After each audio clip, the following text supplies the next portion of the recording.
क्या जम्मू कश्मीर में भी टकराव के हालात बन रहे हैं? क्या एलजी एडमिनिस्ट्रेशन बनाम उमर अब्दुल्ला हुकूमत, क्या यह अब सतह पर उभर कर सामने आ रहा है? चूंकि ऐसे कई बयानात बीच में आ रहे हैं जिन बयानों को अगर गौर से समझें और उसे पढ़ें या गौर करने की कोशिश करें तो बिल्कुल यही हालात सामने आते हैं। जैसा हमने आपको पहले भी बताया था कि किस तरह से नेशनल कॉन्फ्रेंस की आला क़यादत, यानी उसमें डॉक्टर फारूक अब्दुल्ला का भी नाम ले सकते हैं, उसमें उमर अब्दुल्ला का भी नाम ले सकते हैं, तो इनके तरफ से अब खास तौर से इस चीज पर ज्यादा जोर दिया जा रहा है कि जम्मू कश्मीर के जो इख्तियारात हैं एडमिनिस्ट्रेशन के, उन इख्तियारात में कहीं ना कहीं खलत मलत हो रहा है। हालांकि इस बात का इशारा जम्मू कश्मीर के असेंबली के कई मेंबरान दे चुके हैं, लेकिन जो ताजा जो जानकारी है, जो बयान है, वो चीफ मिनिस्टर उमर अब्दुल्ला के जो सलाहकार हैं नासिर असलम वानी, उनकी तरफ से आया है। उन्होंने सीधे तौर पर यह कह दिया है कि ऐसे हालात हैं जिससे लगता है कि जम्मू कश्मीर में जो एलजी एडमिनिस्ट्रेशन है बनाम उमर अब्दुल्ला हुकूमत, यानी उमर अब्दुल्ला की अगर हुकूमत है यानी उनका भी एक एडमिनिस्ट्रेशन है, तो एलजी बनाम उमर हुकूमत, ये जो है अब टकराव के हालात पैदा हो गए। आपको याद होगा इससे पहले जब कई आला अफसरान के तबादले की खबर आई थी, तब भी यह कहा गया था कि इसमें जो उमर अब्दुल्ला हुकूमत है उससे कोई राय मशवरा नहीं लिया गया, या उसको कोई जानकारी नहीं दी गई, या उन्हें कॉन्फिडेंस से नहीं लिया गया। तब यह बात आई थी कि देखिए अब चूंकि एक रीऑर्गेनाइजेशन एक्ट है, उसके तहत तमाम चीजें जो हैं वो पहले से तय हैं, और उमर अब्दुल्ला अगर उन्होंने चुनाव लड़ा और चुनाव जीता और सरकार बनाई तो ऐसा नहीं है कि उनको यह पता नहीं था कि यह यूटी है ना कि रियासत। जब चुनाव हुए तो यूटी बने रहते में हुए, सरकार बनी तो यूटी बने रहते में बनी। लेकिन सवाल अब यह है कि क्या कहीं ना कहीं उमर अब्दुल्ला को इस बात का यकीन था कि जब चुनाव हो जाएंगे, भले सरकार किसकी भी बन जाए, लेकिन सरकार बनने के बाद चूंकि जो एक डेमोक्रेटिक प्रोसेस है उसके तहत जब एक सरकार वजूद में आ जाएगी, जब सीधे तौर पर जम्मू कश्मीर की आवाम की उम्मीदों के मुताबिक चुने हुए नुमाइंदे असेंबली पहुंचेंगे और एक सरकार का वजूद होगा, तब शायद जो वादा प्रधानमंत्री की तरफ से किया गया था, वजीर आजम के जरिए जो वादा वजीर दाखिला ने किया था कि राज्य का दर्जा बहाल किया जाएगा, तो शायद ऐसा हो जाएगा कि राज्य का दर्जा बहाल हो जाए। और जैसे ही राज्य का दर्जा बहाल होगा, यानी जम्मू कश्मीर को यूटी से रियासत का दर्जा मिल जाएगा, तब इख्तियारात भी कुल्ली तौर पर या बहुत ज्यादा जो है वो हुकूमत के पास होंगे, वजीर आला के पास होंगे, कि वो तमाम तरह की चीजों को लेकर के अपने फैसले करने का हक उनके पास मौजूद होगा। लेकिन क्या ऐसा नहीं हुआ है और इसलिए यह बेचैनी है? पहले तो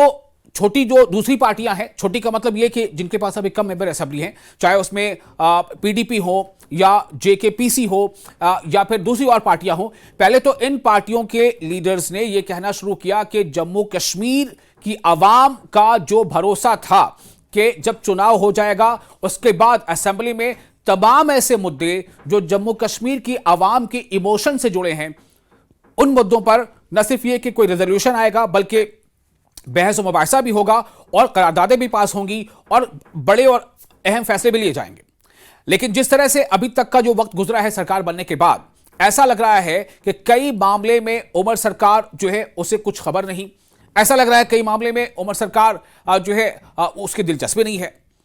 चूंकि आप देखिए अभी अमरनाथ यात्रा चल रहा है, जाहिर सी बात है कि जो जेके है जम्मू कश्मीर, चूंकि अब यूनियन टेरिटरी है, तो जो सुरक्षा की जो जिम्मेदारी है, यानी सेफ्टी एंड सिक्योरिटी का जो मामला है, वो पूरा का पूरा उसका जो कुल्ली अख्तियार है वो जेके एडमिनिस्ट्रेशन के पास है।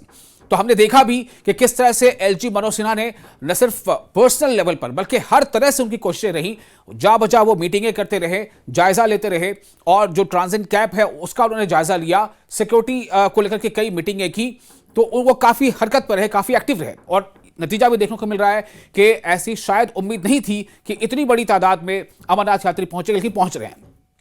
तो फिर आखिर ऐसी बात ये सामने क्यों आ रही है? अगर फारूक अब्दुल्ला कहते हैं कि खुसूसी दर्जे को लेकर जो जंग है वो जारी रहेगी, जंग का मतलब जद्दोजहद, एफर्ट्स, कोशिशें, अगर डॉक्टर फारूक अब्दुल्ला ये कह रहे हैं कि खुसूसी दर्जे को लेकर जंग जारी रहेगी, जद्दोजहद जारी रहेगी, इसका मतलब क्या है? क्या फारूक अब्दुल्ला भी ये महसूस कर रहे हैं कि सरकार तो बन गई और एमएलएस भी कहीं ज्यादा आ गए और एक मजबूत सरकार है, यानी अगर नंबर ऑफ मेंबर असेंबली देखें तो उसके हिसाब से जो अभी मौजूदा सरकार है जिसके वजीर आला उमर अब्दुल्ला है, एक मजबूत सरकार है, और उस एनसी की सरकार जो है उसे जो है समर्थन भी, हिमायत भी हासिल है कांग्रेस का, और भी एक दो दल हैं, सीपीआई वगैरह, उनका समर्थन हासिल, उनकी हिमायत हासिल है। लेकिन क्या इन सब के बावजूद सरकार खुद को इस लायक महसूस नहीं कर रही है कि वो ऐसे फैसले ले पाए जिसका ताल्लुक आवाम की उम्मीदों से जुड़ा है, जिसके बारे में आवाम यह समझती है कि हमने सरकार बना दिया तो सरकार को चाहिए कि वो फैसले लें, लेकिन सरकार को यह लगता है कि कुछ कुछ इख्तियार तो ऐसे हैं जो हमारे पास है ही नहीं। लेकिन ऐसा भी तो नहीं है कि तमाम इख्तियार आपके पास नहीं है।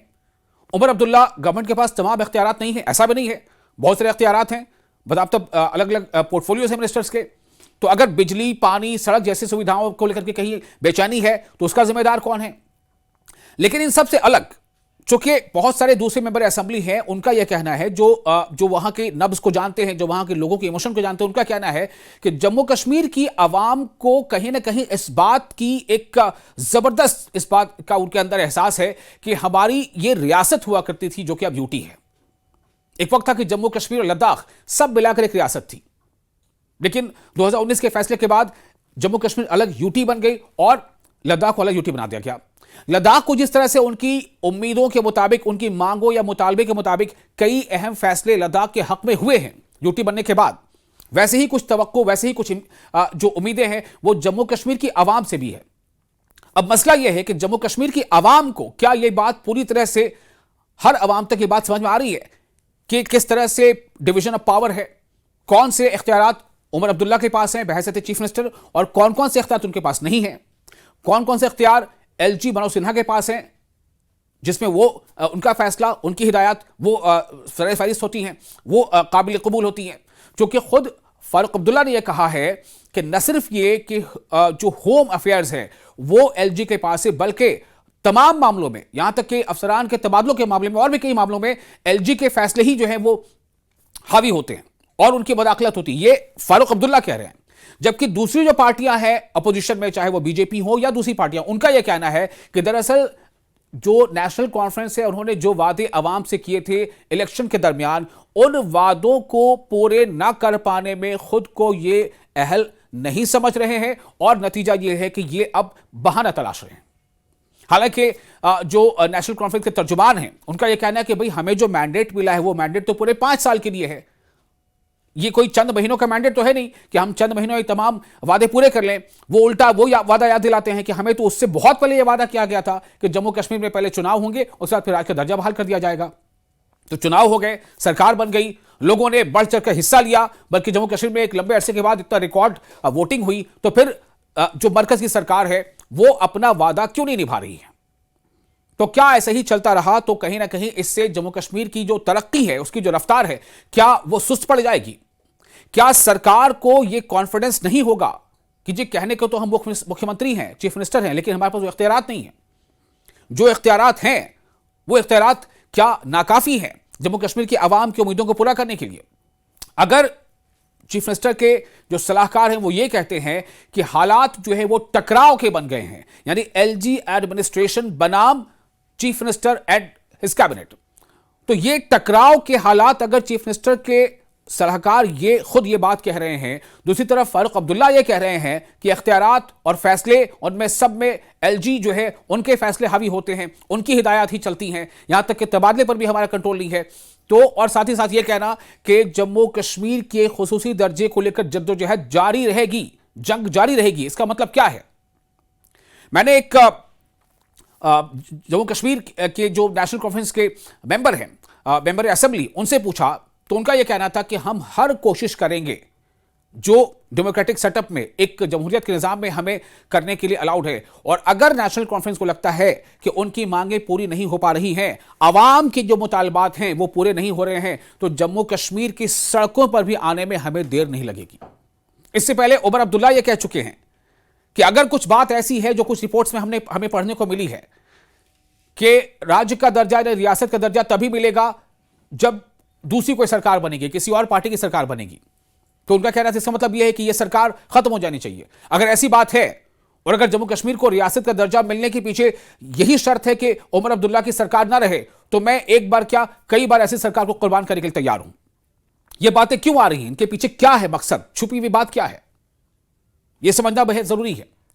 और अगर ये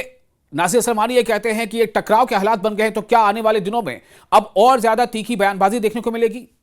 क्या आने वाले दिनों में सड़कों पर उतरकर पॉलिटिकल पार्टी जो हैं वो खासतौर से धरना प्रदर्शन करेगी, तहरीकें चलाएंगी?